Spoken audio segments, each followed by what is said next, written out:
क्या एलियन होते हैं?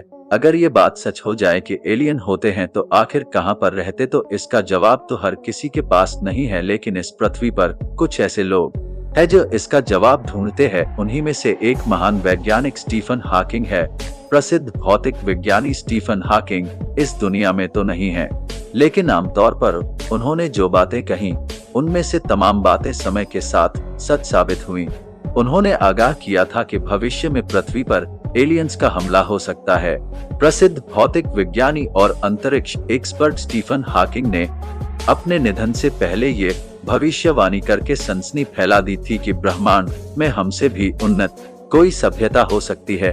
उन्होंने चेतावनी दी थी कि अगर ऐसे ग्रह के एलियंस कभी पृथ्वी पर आ गए तो हमला करके पृथ्वीवासियों को गुलाम बना सकते हैं।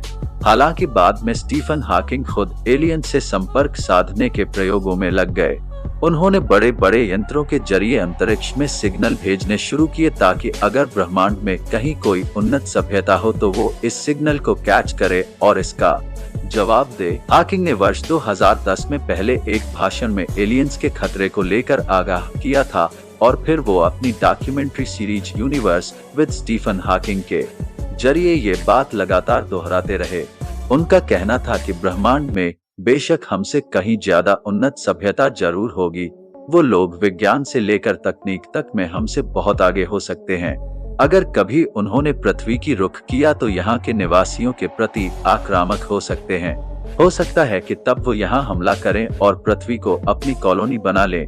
हालांकि उनके इस बयान की विज्ञान के क्षेत्रों में आलोचना भी हुई।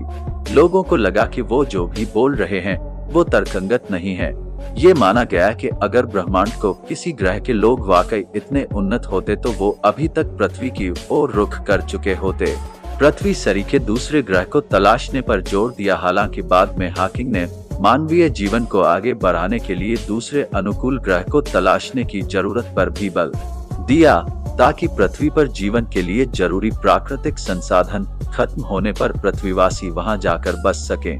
दुनिया के जाने माने भौतिक और अंतरिक्ष विज्ञानी स्टीफन हॉकिंग को आशंका थी कि वर्ष 2100 के खत्म होते होते धरती पर मानव प्रजाति के सामने दुश्वारियां आने लगेंगी, जीवन मुश्किल हो जाएगा। लिहाजा हमें दूसरे ग्रहों पर मानव कॉलोनियां बनाने के काम में जुट जाना चाहिए। वो पिछले कुछ सालों से एलियंस के साथ संपर्क साधने के एक प्रोजेक्ट पर काम में जुटे हुए थे। क्या हिदायतें दे रहे थे वो वो पिछले कुछ साल से लगातार अपने भाषणों में ये हिदायत देते रहे थे। वो बार बार कहते थे कि सैकड़ों सालों में मनुष्य और धरती पर रहने वाली दूसरे जीव जंतुओं की प्रजातियां तभी बची रह सकती हैं जबकि हम अन्य अनुकूल ग्रहों पर डेरा बसाएं। जब उन्होंने पहली बार ये बात कही तो उनका मजाक भी उड़ा, लेकिन फिर धीरे धीरे दुनिया उनकी बातों से सहमत होने लगी। धरती पर हो रहे बदलाव ये संकेत देने लगे हैं कि अब आने वाले वर्षों के साथ इंसान का जीवन यहाँ मुश्किल में पड़ने वाला है। सच हो रहा है, उनका कहा। स्टीफन ने कई साल पहले जो वजहें गिनाई थीं, वो अब सच हो रही हैं। माना जा रहा है कि अगले 50 सालों बाद धरती का तापमान इतना बढ़ जाएगा कि यहाँ रहना मुश्किल होता जाएगा। वर्ष 2100 तक आते आते कृषि को बचाकर रख पाना मुश्किल हो जाएगा। धरती से पानी का लोप होने लगेगा। ऐसी स्थिति में हमें वैकल्पिक साधनों की ओर देखना होगा।